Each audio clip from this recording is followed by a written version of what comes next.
It's so easy to be great nowadays because most people are weak.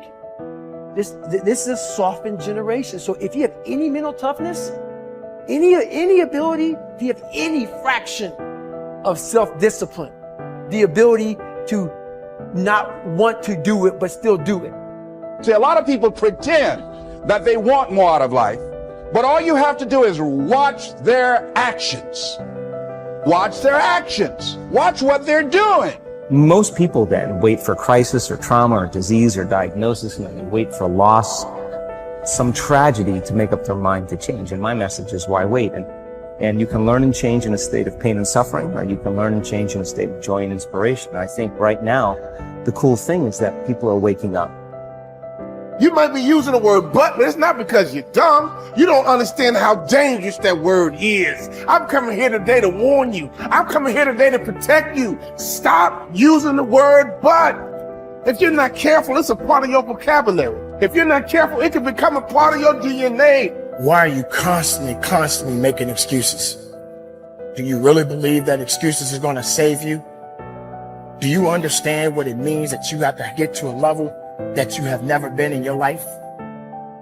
Do you really have the mental fortitude to level up? This is the time right now for you to recognize the truth about who you really are inside. All that you have to do in order to start to pursue your dreams is take small actions every day that align your life in that direction. All you have to do to kill procrastination is just start.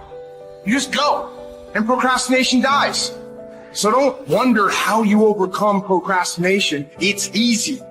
All you do to overcome procrastination is go. Very few battles are won under ideal circumstances. So you gotta simulate and practice the unknown so that the unexpected will not derail you. Every morning when you get up, ask yourself, how can I put myself in a place where I'll be uncomfortable? See, you have to master the unknown. You gotta master your fears. You gotta master the unexpected. So when it happens, you are prepared. This is the time to recognize your potential, your truth. Everything about you is beautiful. Recognize your purpose in this world. We are all responsible. We are all made to do great things. You know, if you start with the presumption that there's a baseline of suffering in life and that can be exaggerated as a consequence of human failing, as a consequence of malevolence and betrayal and self-betrayal and deceit and all those things that we do to each other and ourselves that we know that aren't good, that amplifies the suffering. That's sort of the baseline against which you have to work. And it's contemplation of that often that makes people hopeless and depressed and anxious and overwhelmed and all of that, and they have the reasons. But you need something to put up against that.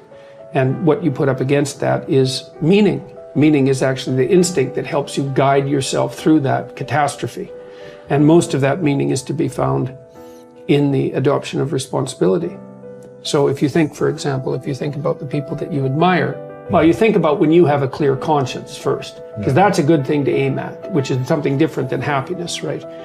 A clear conscience is different than happiness. Yeah, it's better. Yeah.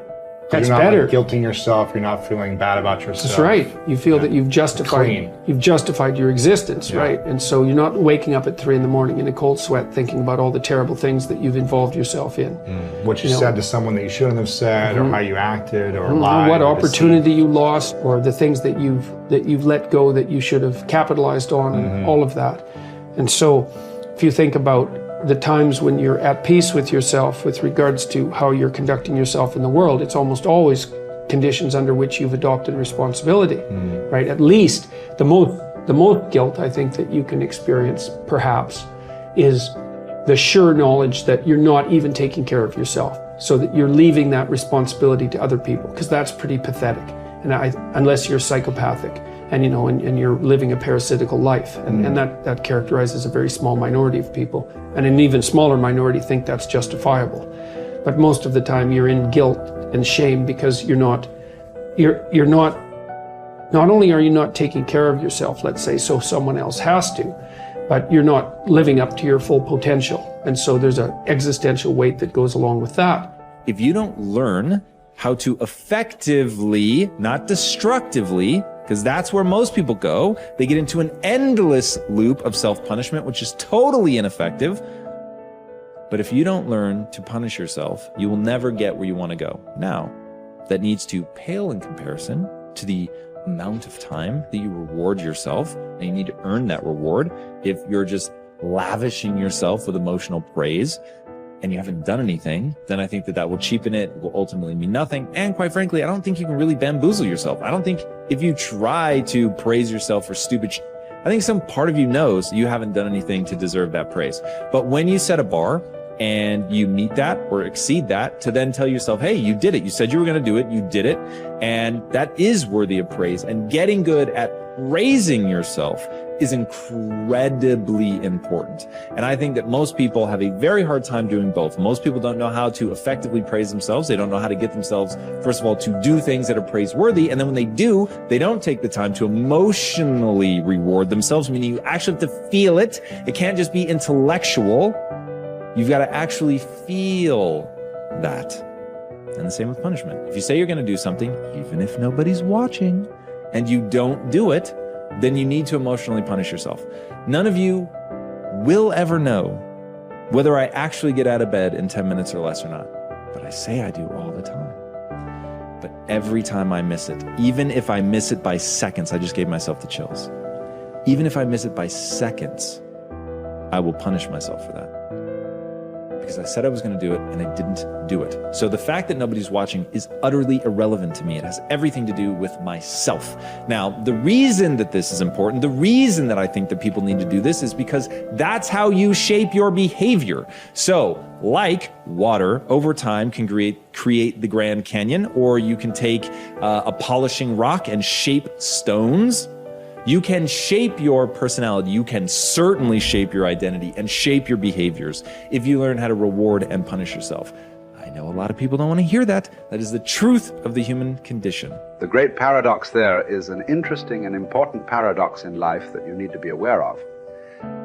It is that if you are an intelligent person, you do everything possible to organize your life in such a way that you minimize and avoid adversity and disappointment. This is a sensible and rational thing to do. All intelligent people, following the path of least resistance to achieve their goals, do everything possible to minimize the number of difficulties and obstacles that they will face in their day. Today activities, disappointment is inevitable yet. In spite of our best efforts, disappointments and adversity are normal and natural, unavoidable parts of life. Benjamin Franklin said that the only things that are inevitable are death and taxes, but every bit of experience shows that disappointment is also inevitable.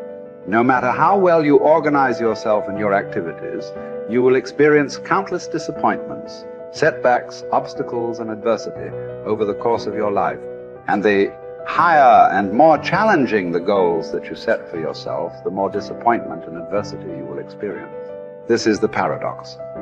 It is impossible for us to evolve and grow and develop to our full potentials except to the degree to which we face adversity and learn from it.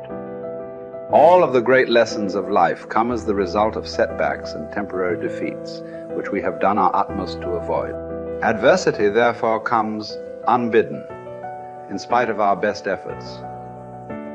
And yet, without it, we cannot grow into the kind of people who are capable of scaling the heights and achieving great goals.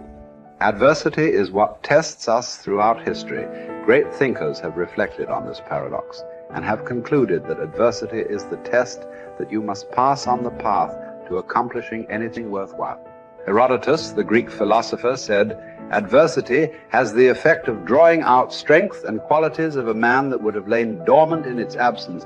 The very best qualities of strength, courage, character, and persistence are brought out in you when you face your greatest challenges and you respond to them positively and constructively. Everyone faces difficulties every step of the way.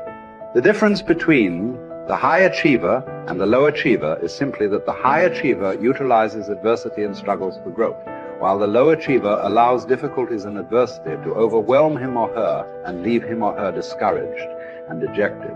Bounce Back from Disappointment, the work by Abraham Zeleznik at Harvard, proved that the way you respond to disappointment is usually an accurate predictor of how likely you are to achieve great success.